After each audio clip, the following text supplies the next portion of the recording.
found Christianities rather than lost. Dr. David Litwa is going to take us into the voices and the people that were denied the status of being Christian by Christians. The voices that were silenced in terms of orthodoxy over the centuries. And maybe, just maybe, what if some of these voices were closer to the origins of Christianity than what became the Christian church? It happens all the time. Evolution shows these things. New models take over and the old ones are replaced. I wonder if some of these voices actually go back to a more archaic version of Christianity. This entire series, there's going to be a recording on Dr. David Litwa's Patreon. So please consider joining his Patreon. He's also going to ask questions as well so that he can keep doing the work that he's doing and producing the work, bringing it to you firsthand.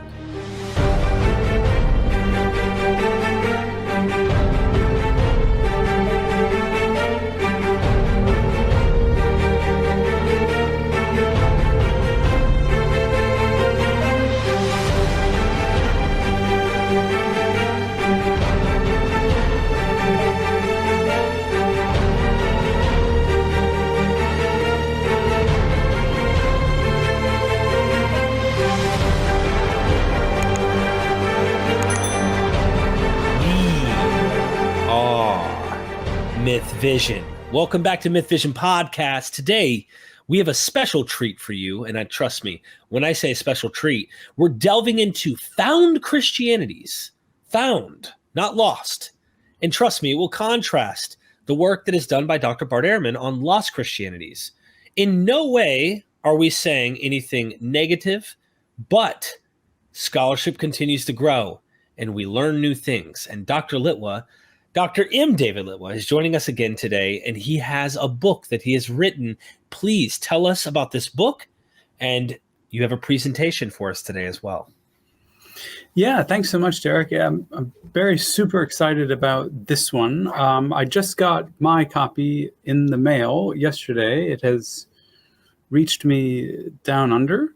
And it's a nice paperback and easy to carry around. And the good thing is the publisher is not going to saw off your arm and leg for this one. You do not need the hardback. Grab yourself a soft copy in the ballpark of $34, and very excited that this can reach a lot of people. I agree with you. This is definitely going to be fun getting into it. Tell stories of the early Christians whose religious identity was either challenged or outright denied. You're going to dive into this. I'm looking forward to it. Go get you a copy, ladies and gentlemen. Tell me that you got a copy. Tell us down in the comment section that you did.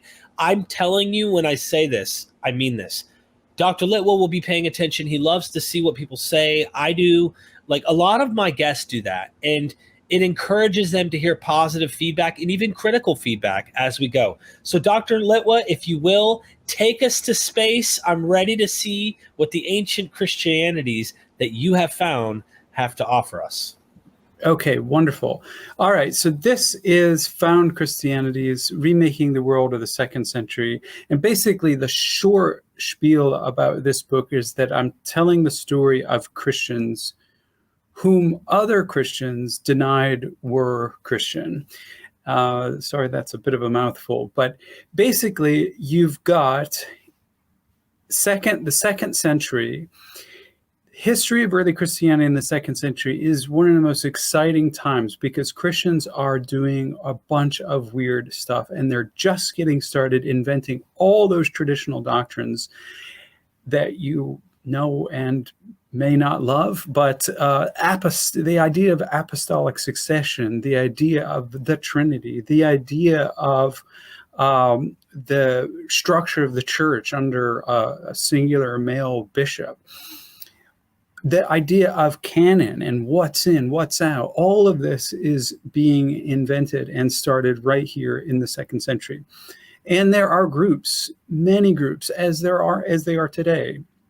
There are probably hundreds, possibly even more than that, of Christian denominations, each of whom is proclaiming to be basically the best representation of the faith that they can be, and they don't agree.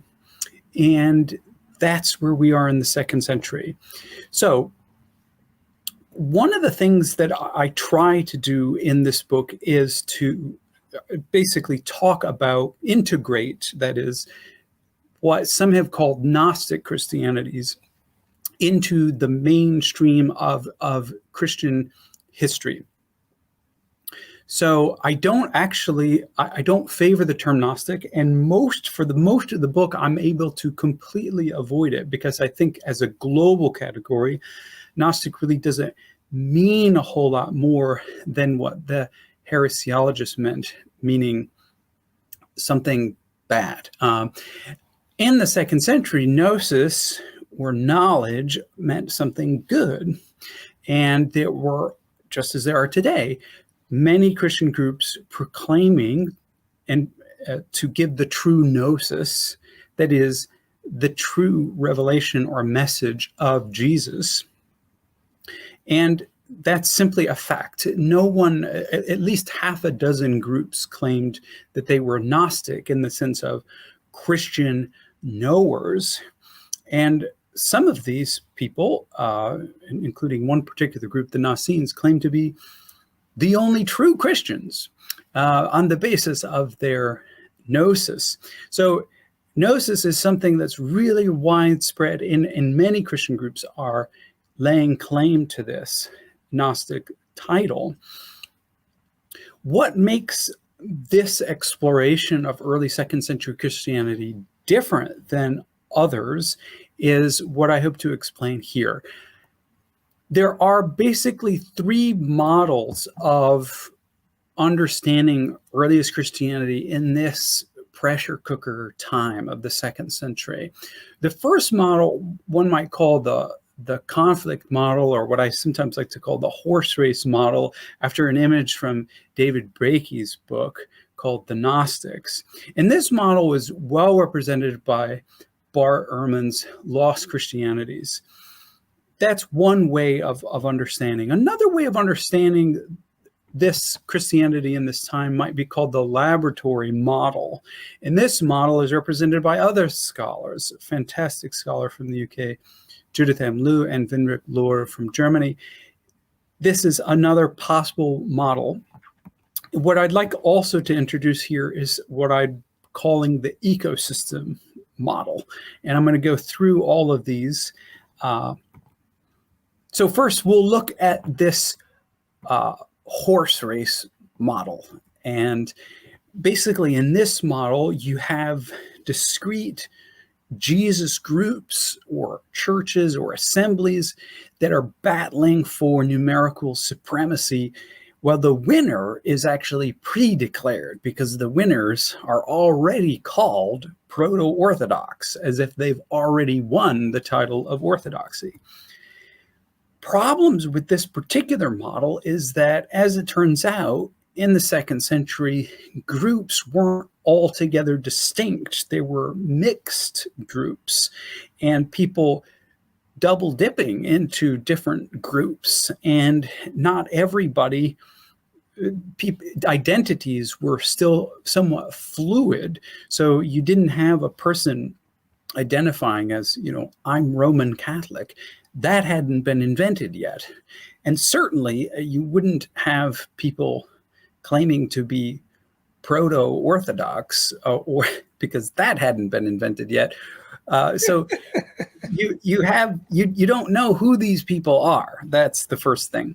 The other thing is that we don't have any sociological data for the figures of this time. We don't have really any idea about the actual numbers on the ground. So if our main question is who's winning, that is, who's winning numerically, that is in some ways a question that just ignores the fact that our data will never answer that particular question.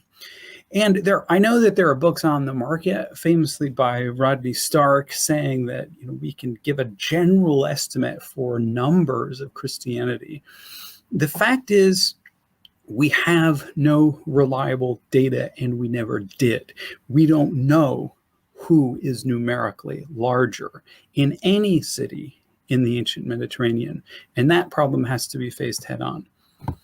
Even if we could know the numbers of early Christians, however, it's important to note that numerical superiority is not necessarily the same thing as influence. You can be an influencer and be in the extreme minority position.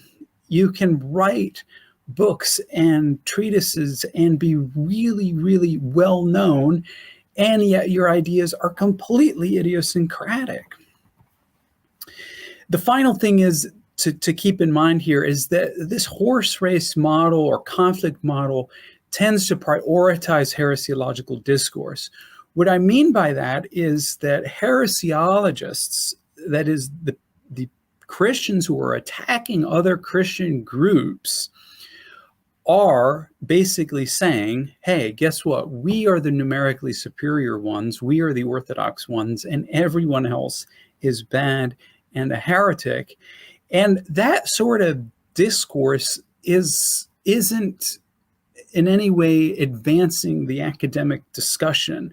The fact that this conflict between orthodoxy and heresy is just using heresiological categories, using the categories of the apologists to understand what was going on in history doesn't make any sense. So this isn't just about, people writing books and pretending that they are theologically better than, the church down the street. That's really not the most important thing about the 2nd century.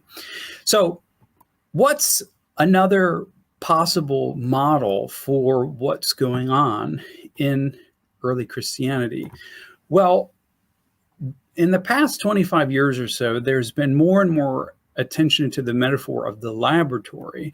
And the laboratory model basically says that the Christians are like schools.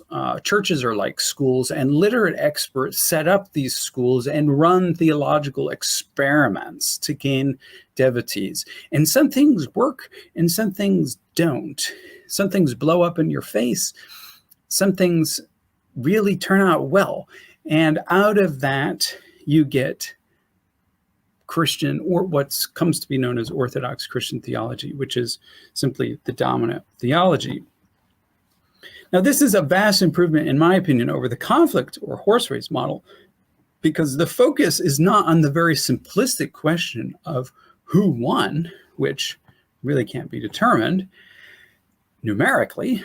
But there are still problems here because it still tends to put too much focus on those literate experts, those bookish book writers, and not the common Christian who was doing whatever, just living life in the Greco-Roman world, maybe practicing weird rituals, going to get their palm read, going to, seance-like events, and also going to Greco-Roman temples and having banquets there and not thinking anything of it.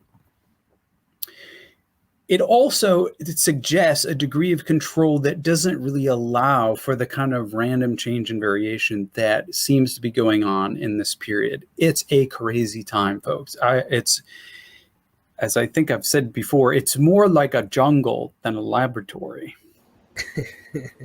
So this brings us to what I'd like to propose here as the ecosystem model. I'll just call it that. In this model, multiple Christian groups thrive in what might be called the 2nd century Christian biome. That is, if you imagine to yourself a huge rainforest, you've got an upper story, the canopy. And if you're looking down from like a helicopter, all you see are the tops of the trees.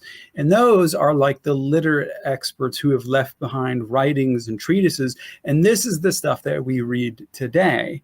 But it's not all that was going on. In fact, most of the activity in the 2nd century was going on in the lower stories beneath the canopy, far below the tops of the trees, where the monkeys and the anteaters and the bugs hang out and are just going crazy. At this level, it's not that Christians aren't in competition, they are, but they also are in codependent relationships. They're not in this heated conflict with each other. Similarly, if you think of, say, Protestants and Roman Catholics today, well, I mean, in a sort of vague sense, if you went to a Protestant church and asked them, well, are you in competition with the Roman Catholics down the street? Well, they might say yes, but when you look at their spirituality, their mission in life is not to defeat the Catholics. I mean, in a sense, Christians sort of roughly get along, except in some cases. Of course, there are, of course, exceptions, but more or less, if you look at the mainline Protestant denominations, sometimes like the Methodists and the Presbyterians and the Episcopalians, they're all sort of working together and have bound themselves together and don't see themselves as in mortal opposition to the church down the road. So, in other words, you have to have a model that allows for both working together and also competition. And this, I think, is the ecosystem model. And most of the competition, I should add, is very subtle. It's not like, you know, if I see you in an alley at night, I'm going to cut your throat. It's more like something very, very subtle, like you might say, like, oh, those poor, you know, Catholics in South America, they really need to be saved. Well, they're probably saying the same thing about the Protestants in North America, but the issue is they're not going out there, you know, and declaring war just because they're a different Christian group. Well, I think actually this is probably enough for one session. Let me just open it up very quickly, Derek, if you have any quick responses, anything you want to draw out of this. Because this is basically what I don't want to overwhelm your viewers. I want to basically just get my approach out there and lay that foundation. Was there anything that you think was a bit unclear or that I should draw out a little bit more? Just to make something maybe clear is when we talk about at the top of the trees in the eco model, what we see is not just what is left, but also what wasn't kept. So there was probably literary elites that were not in the what we like to call proto-Orthodox model, that we don't have their literature, and they were probably elites who were literary masters at their craft. But because what became of the winners writing history or preserving it at the very least, that wouldn't you agree that would be also something that was kind of stamped out and left alone? All we have is the existence of it in the writings of the favored fathers they like to choose from. Well, yes and no. So there is literature that there are figures whom we only know of through the heresiologists. That is true. But actually, when you look at all of the figures that I study, and I can just give you a basic rundown. I've got 26 chapters.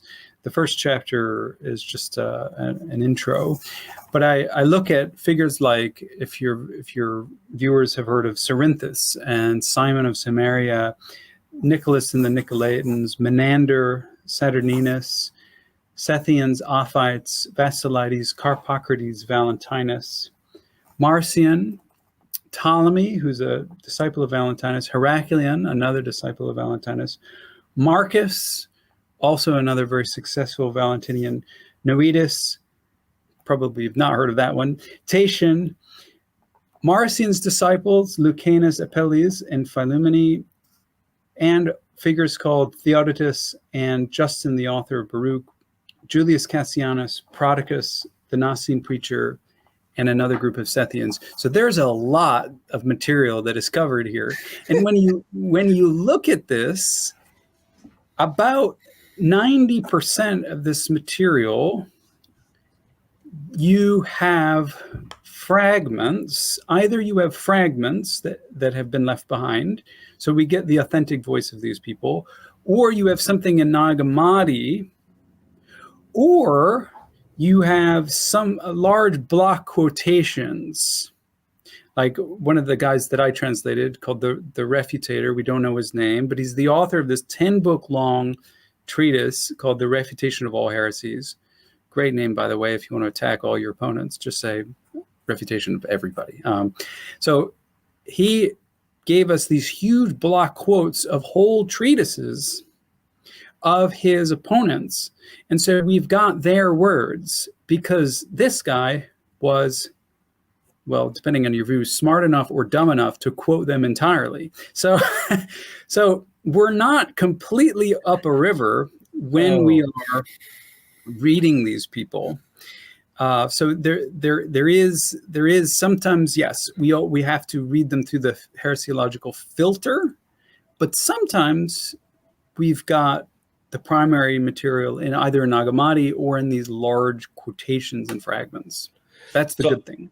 The final question I have, because we can go on and on, I really can't wait to get the book, because I think taking a deep dive into maybe individual characters, there's too many. We'd be on YouTube forever trying to go through all of them. Maybe we give some teases on actually zeroing in on some of these figures. But the question is, with so many figures you have that you focused in on, are there figures that we know were there, that were elites writing and were literary monsters, if you could use the term, and I mean it not derogatorily, but like they were big and they had an influence, but we don't have any of their writings at all. We don't know anything they said, but they wrote, and we know that they were writing. Absolutely, yeah. So there are people who have been completely forgotten, but, well, obviously not completely forgotten. I mean, there may be a case where we just don't even know the name of someone who was influential. But I think in most cases we know their names. Valentinus and Vasilides are good examples of hugely influential, and Carpocrates too. They're hugely influential theologians. And for Carpocrates in particular, absolutely nothing survives from his pen. So we've got nothing but a summary of his theology. Same thing for Cerinthus. But these guys were big. So they could have had the true, real version of this Christianity. I'm just kidding. Well, they definitely had a version, yeah. Imagine if they were, you know how everyone says, no, ours goes back to the very, we have the right one. What if, and I'm being funny here, but just play with me here. What if one of these guys was the closest to the original that we could find, and they don't even exist anymore? It's not ridiculous to think that the older models become extinct in this ecosystem.